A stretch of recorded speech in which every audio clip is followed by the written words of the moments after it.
Hello and welcome to the All Monitor Brief. It's Friday, November 1st. I'm Kristen Tolman. Today's main segment is a conversation with Adam Lucente, All Monitor's business and news correspondent. Adam recently traveled to Pennsylvania where he spoke to Muslim, Jewish, and Armenian voters, seeing what their views on the November 5th U.S. presidential election are and how that could impact the race in a critical swing state. But first, let's get you caught up on the headlines. Lebanon's prime minister accused Israel on Friday of rejecting a ceasefire after the Israeli military bombed Hezbollah's South Beirut stronghold for the first time this week. In Gaza, where Israel has been engaged in a major offensive in the north for nearly a month, a Hamas official said the Palestinian militant group had rejected a proposal for a short-term truce. The Public Investment Fund of Saudi Arabia has signed 5 memorandums of understanding with Japanese financial institutions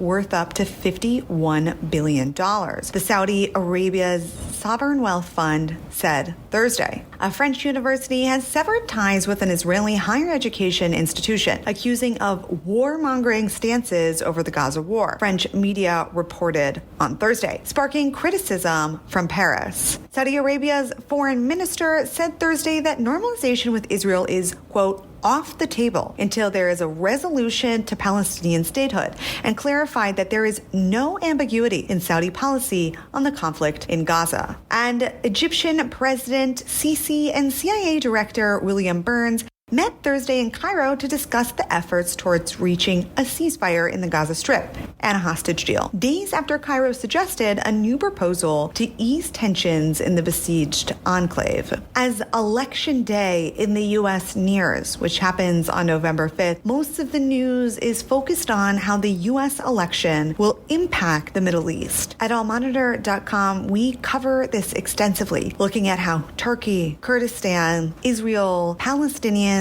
Egypt, and so forth view the U.S. election and who they see as a critical partner for their efforts, whether that be Trump or Harris. All right, now onto the main segment.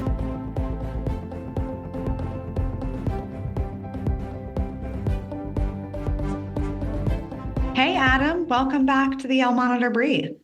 Thanks for having me. So, Adam, you just spent the last week, if I'm not mistaken, or last week and a half in Pennsylvania, which is a key critical swing state to the U.S. presidential election. And many of the votes come down to various little counties where there are diaspora groups at play and groups that have varying interest, Muslim voters, Jewish voters, Armenian voters, all of whom I believe you spoke to. So tell me a little bit about your trip and who exactly you got insights from. Yeah, so we were in Philadelphia area primarily, and as well as the suburbs where a lot of these communities live. And we spoke to a diverse array of people. We spoke to Jewish voters, including for both Harris and Trump, as well as members of the Muslim community, which is very diverse. We spoke to Black American Muslims. We spoke to some immigrant populations, and we spoke to people who are voting for Harris, not voting for Harris, and some who are sympathetic to the Green Party candidate, Jill Stein. And then we also spoke to a few Armenian voters as well about how that community, which is also large in Pennsylvania, is viewing the election. Yeah, it's important, as you say right at the start, that to not view these communities as a monolith. There are across the aisle, across the spectrum of the community, different candidates and different reasons voting for each.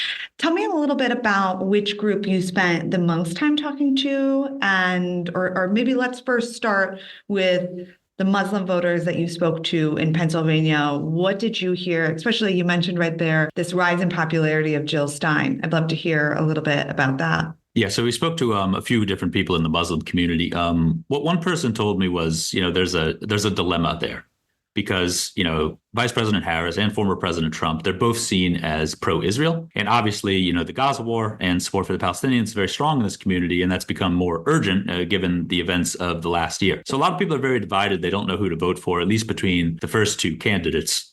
Some people, like the Black Muslim Leadership Coalition, which is based in the Philadelphia area, they have endorsed Harris. And they said explicitly that, she's shown more sympathy for Gaza than either Biden or Trump. Other people are refusing to vote for Harris.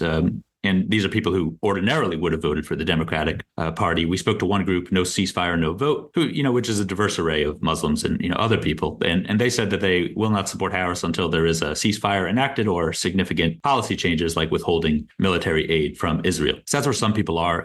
Green Party candidate Jill Stein, because she's, not polling that well nationally, but is polling relatively well with Muslims in Pennsylvania and other areas because she's explicitly pro-Palestinian and she wants to cut U.S. aid to Israel and other things like that. We also spoke to a few Muslims in the area, Muslim voters who are supporting President Trump, even though he is pro-Israel, even though he has enacted during his first term travel bans targeting some Muslim majority countries. Some people think that his pledge to end the war in Gaza will work, and some people were citing his negotiating skills to that end. And there's also, like with any community, there's also domestic concerns at play here. And that's what's driving some people to Harris or Trump, especially. Right. Yeah. Foreign policy doesn't tend to rank super highly on what voters cast their vote for. Yeah. But in these three communities, it is a pretty big issue this time around, especially. Okay. Tell me a little bit about the Jewish vote in Pennsylvania. Yeah, so polls show that the Democrats are still leading.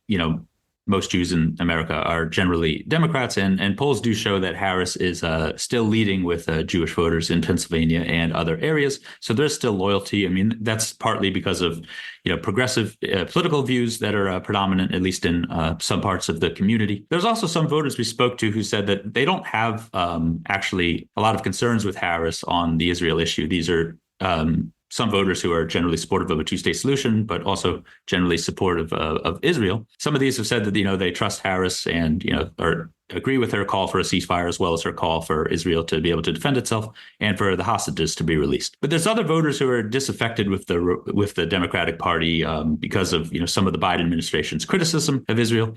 And there's also concern about anti-Semitism and what they view as, anti-Israel and problematic rhetoric on some of the college campuses, including University of Pennsylvania in Philadelphia, where what they view as problematic rhetoric from some of the pro-Palestinian protesters. So, and there is an effort by some Jewish groups, some pro-Trump groups, to gain Jewish votes by talking about these issues. And other voters we spoke to are supporting Trump, not only because of Israel, but also, like I said, because of economic issues, and also border security was something we heard from a lot of different people.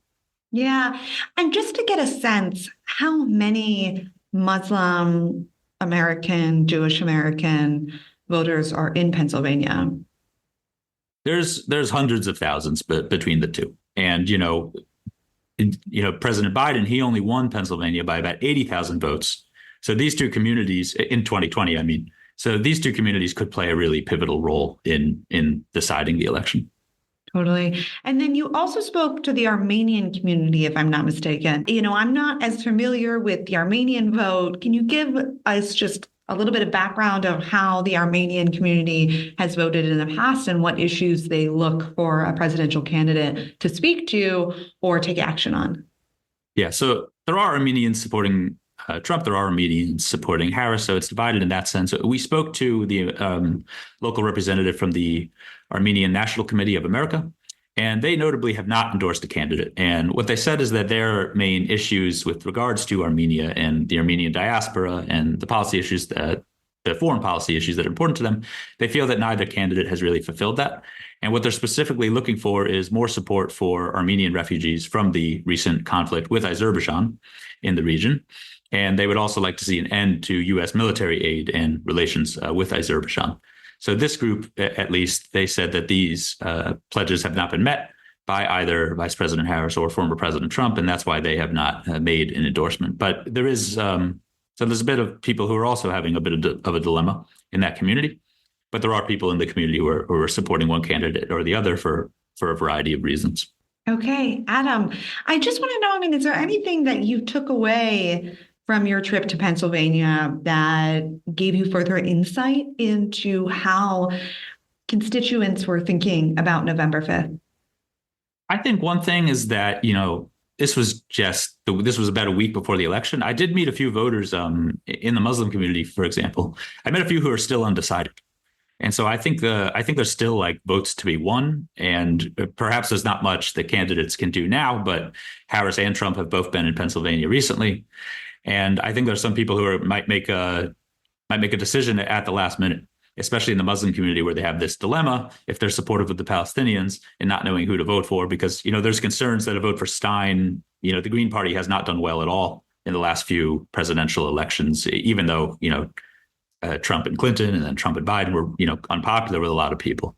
The Green Party hasn't done well at all. So some people think that's a throwaway vote. Some people think, the point is just to not vote for Harris because of the administration's support for Israel. So there's a lot of people who are torn and have not decided yet, and how they ultimately decide, whether by early voting or on Tuesday, that's something that remains to be seen and could have a major effect on the election given Pennsylvania's significance. Entirely. Okay, Adam, thank you so much for your excellent reporting and filling us all in. Thank you.